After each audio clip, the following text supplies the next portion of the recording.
बीवी का हक है कि वो शौहर की बात माने और शौहर का हक है कि वो बीवी का हक अदा करे। अगर बीवी शौहर का हक अदा नहीं करती है, नमाज पढ़ती रहे, रोजा रखती रहे, हज करती रहे, अल्लाह ताला के यहाँ वो जन्नती नहीं बन सकती जब तक वो शौहर का हक अदा करे। इसीलिए जब एक औरत अल्लाह के नबी के पास आती है, अल्लाह के नबी पूछते हैं अज़ाती ज़ौजिन अंती, क्या तुम शादीशुदा हो? हाँ अल्लाह के नबी मैं शादीशुदा हूँ। आपने फरमाया कि तुम अपने शौहर के साथ कैसा सलूक करती हो? कहती है अल्लाह के नबी मैं अपने शौहर के साथ बहुत अच्छा सलूक करती हूँ, मैं खुश रखती हूँ उसको। आपने फरमाया कान खोल करके सुन लो, इन्नमा हुआ जन्नतुकी व नारुकी, तुम्हारा शौहर तुम्हारी जन्नत है और तुम्हारा शौहर तुम्हारी जहन्नम भी है। तुम उसे खुश रखोगी, उसकी खिदमत करोगी, उसकी इताअत करोगी तो जन्नत में जाओगी, और शौहर का हक अदा नहीं करोगी, शौहर को नाराज करोगी, शौहर की फरमा बरदारी नहीं करोगी तो वही शौहर तुम्हारे लिए जहन्नम बन जाएगा। आज बहुत सारी औरतें जलसे में जाती हैं, तकरीर सुनती हैं रात दिन, मगर शौहर से ढंग से बात नहीं करती हैं, शौहर से सीधे मुंह बात नहीं करती हैं। मेरी माँ और बहनों, आपकी नमाज, आपकी दीनदारी बेकार है अगर आपका शौहर आपसे खुश नहीं है, अगर आप अपने शौहर को खुश नहीं रखती हैं और उसका हक अदा। और आगे बढ़िए, नंबर 7, सातवीं चीज जो हमारी नेकियों को बर्बाद कर देने वाली है, औरत का खुशबू लगा करके घर के बाहर निकलना। अल्लाह के नबी फरमाते ला यक़बलुल्लाहु सलातम रातिन तततय्यबु लिहाज़ल मस्जिद, जो औरत मस्जिद में खुशबू लगा करके आती है, बड़े गौर से सुनना मेरे भाइयों, मेरी माँ बहनों, अगर पिंडाल के अंदर आप मेरी बातों को सुन रही हैं तो आप भी गौर से सुनना। जो औरत मस्जिद में नमाज पढ़ने के लिए आ रही है, अल्लाह के नबी उसके बारे में फरमा रहे हैं, जो औरत खुशबू लगा करके आती है मस्जिद में नमाज पढ़ने के लिए, उसकी नमाज अल्लाह ताला कबूल नहीं करेगा।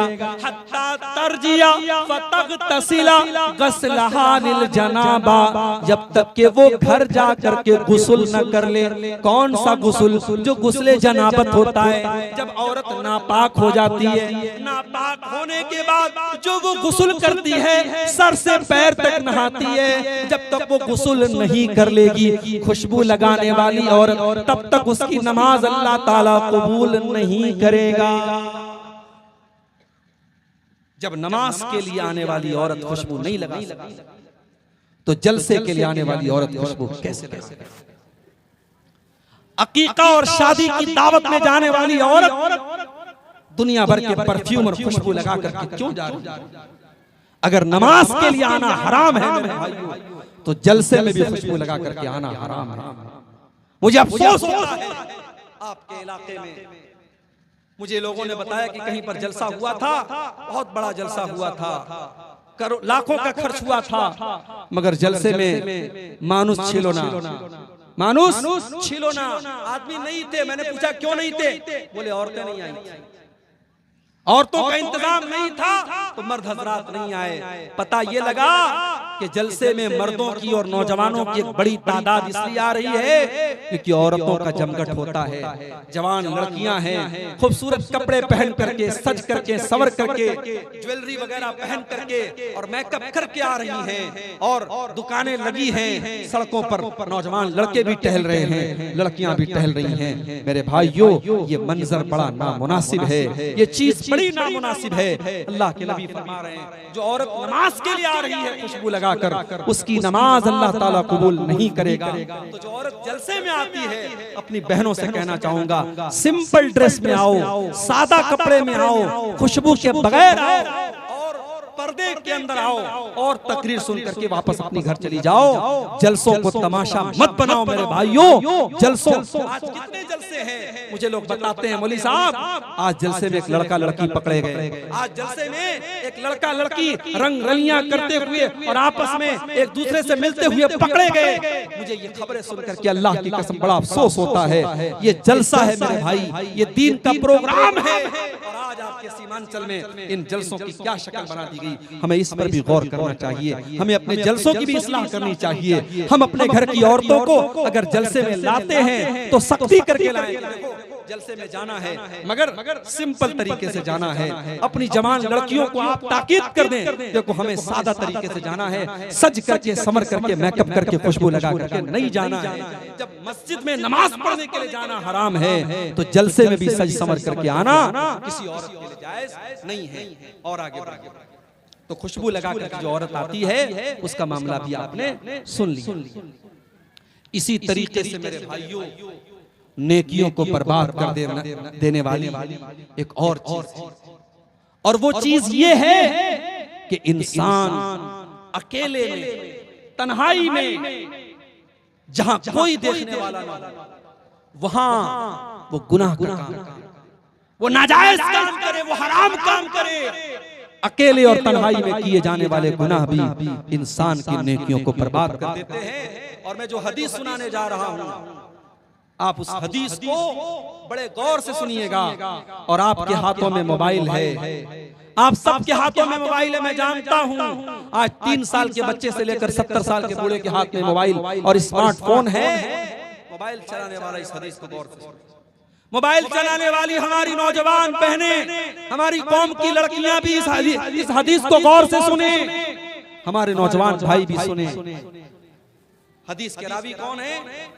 हजरत सौबान रज़ी अल्लाह ताला अन्हु। हजरत सौबान कहते हैं, अल्लाह के नबी ने फरमाया, लअलमन्ना क़वामम मिन उम्मती यातूना यौमल क़ियामा, मैं अपनी उम्मत के कुछ ऐसे लोगों को जानता हूँ जो क़यामत के दिन आएंगे, पहाड़ों के बराबर नेकियां लेकर के आएंगे, पहाड़ों के बराबर नेकियां लेकर के आएंगे। फयजअलुहल्लाहु अज़्ज़ा व जल्ला हबाअम मंसूरा, लेकिन अल्लाह ताला उनकी नेकियों को बर्बाद कर देगा। उनकी नेकियों को अल्लाह ताला क्या कोई गिनती नहीं। सहाबा ने पूछा, आय अल्लाह के नबी, वो कौन से बदनसीब लोग होंगे जो पहाड़ों के बराबर नेकियां लेकर के आएंगे मगर उनकी नेकियां बर्बाद हो जाएंगी? आपने फरमाया, ओ लोगों, वो तुम्हारे भाई होंगे, वो तुम्हारे ही जैसे लोग होंगे, बस एक बात की कमी होगी, वो नमाज भी पढ़ेंगे, वो रातों को इबादत भी करेंगे, वलाकिन्नहुम इज़ा खलू बिमहारिमिल्लाहि इंतहकूहा। बस एक बात की कमी होगी, बस एक बात की कमी होगी, जब वो अकेले में होंगे, जब वो तन्हाई में होंगे, वो अपने माँ बाप, वो हराम काम करेंगे, वो नाजायज काम करेंगे, वो अल्लाह को नाराज करने वाले काम करेंगे। वो पब्लिक के सामने तो नहीं करेंगे, वो माँ बाप के सामने तो नहीं करेंगे, लेकिन जब बंद कमरा होगा, बेडरूम में अकेले सो रहे हैं और हाथ में मोबाइल की स्क्रीन है, अब मोबाइल के ऊपर वो क्या देख रहे हैं ये वो जानते हैं, मोबाइल जानता है और अल्लाह जानता है। वलाकिन्नहुम इज़ा खलू बिमहारिमिल्लाहि इंतहकूहा, उनकी तन्हाई गुनाहों से भरी हुई। कितने उलमा हैं, कितने कुरान के हाफिज हैं, कितने हाजी हैं, कितने 70 साल के बूढ़े हैं जो आज मोबाइल पर गंदी चीजें देख रहे हैं। मेरे भाई, आज मोबाइल ने हमारी नेकियों को डिस्ट्रॉय कर दिया, हमारी नेकियों को बर्बाद कर दिया। और एक बात कान खोल करके सुनो, हो सकता है हम मोबाइल से सारा डाटा क्लियर कर, हो सकता है हमारे ये चैनल वाले, हमें एक भाई ने बताया कि आपने थोड़ी सी सख्ती की है तो कुछ चैनल वालों ने अपने चैनल का नाम बदल दिया है ताकि आप पकड़ ना सके।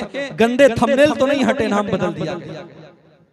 आज हो सकता है ये 420 करके हम दुनिया वालों की नजरों में सुर्खरू हो जाए।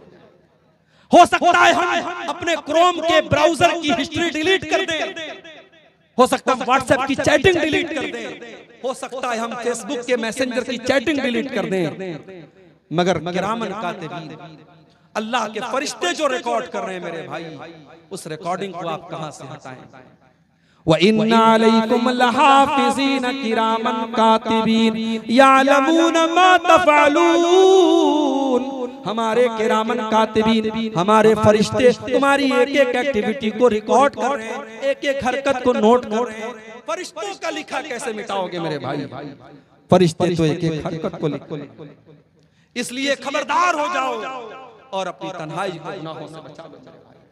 तन्हाई में किए जाने वाले गुनाह हमारी नेकियों को खा जाएंगे। इसी तरीके से एक और चीज है जो हमारी नेकियों को बर्बाद कर देती है, और वो क्या है? रिश्तेदार से रिश्ता काटना। रिश्तेदार से रिश्ता काटने वाले की नेकियां भी बर्बाद हो जाएंगी। अल्लाह के नबी फरमाते हैं, ला यदखुलुल जन्नत कातिउ रहमिन, रिश्ता काटने वाला जन्नत में नहीं जाएगा। भाई भाई से रिश्ता काट के बैठा है, चाचा भतीजे से रिश्ता काट के बैठा है, भाई बहन से रिश्ता काट के बैठा है, बाप बेटे से रिश्ता काट के बैठा है। कान खोल करके सुन लो मेरे भाई, रिश्ता काटने वाला जन्नत में नहीं जाएगा। इसलिए अगर आपने किसी से रिश्ता काटा है तो जाओ सुलह कर लो, सफाई कर लो, माफी मांग लो। इससे पहले कि माफी मांगने का टाइम खत्म हो जाए मेरे भाइयों, जाकर के माफी मांगो। और आपको एक बात बताऊं, अल्लाह के नबी फरमाते हैं, सही मुस्लिम की रिवायत, हर सोमवार के दिन और हर जुमेरात के दिन, हर मंडे को और हर थर्सडे को, हर सोमवार और हर बृहस्पतिवार, गुरुवार, हफ्ते के 2 दिन जन्नत के दरवाजे खोल दिए जाते हैं। अल्लाह के नबी फरमा रहे, सोमवार के दिन, जुमेरात के दिन जन्नत के दरवाजे खोल दिए जाते हैं और हर उस इंसान की बख्शिश कर दी जाती है, हर उस इंसान को माफ कर दिया जाता है जो अल्लाह के साथ शिर्क न करता हो। जो शिर्क न करता हो उसको माफ कर दिया जाता है, सिवाय 2 लोगों, सिवाय 2 लोगों के। अगर आपके गांव में ऐसे कोई 2 लोग हों तो सुन ले, वो अल्लाह के नबी ने फरमाया 2 लोगों की बख्शिश नहीं होती। कौन? जिनके दरमियान आपस में कीना कपट, जिनके दरमियान आपस में दुश्मनी हो, कीना हो, उनकी बख्शिश नहीं होती है। न सोमवार के दिन होती है, न जुमेरात के दिन होती है। अल्लाह फरिश्तों से कहता है, अनज़िरू हाज़ैनि हत्ता यस्तलिहा, अनज़िरू हाज़ैनि हत्ता यस्तलिहा, ऐ मेरे फरिश्तों इनके ऊपर नजर रखो। अगर ये सुलह कर लें, अगर ये मेल मिलाप कर लें, तब तो इनको जन्नत में डालना है, तब तो इनकी बख्शिश करना है। और अगर ये आपस में झगड़ा रखेंगे, अगर आपस में ये लड़ते रहेंगे, तो फिर इनकी बख्शिश नहीं होगी। मेरे भाइयों, आपस में कीनों को खत्म कर दो, दुश्मनियों को खत्म कर दो। जरूरी नहीं है कि जब आप सही हो तभी खत्म कर दें, जब आप गलत हो तभी खत्म कर दें। नहीं, आप सही है, सामने वाला गलत है, आपको पता है वो गलत है, मगर झगड़ा खत्म करने के लिए अगर आप केस को खत्म कर दें, झगड़े को खत्म कर दें और मामले को खत्म कर दें, अल्लाह के नबी फरमाते हैं, मैं गारंटी लेता हूँ जन्नत के बीचों बीच एक मकान की उस इंसान के लिए जो हक पर रहने के बाद भी झगड़ा छोड़ दे। तो मेरे भाइयों, ये चंद चीजें थी जो मैंने आपके सामने बयान किया।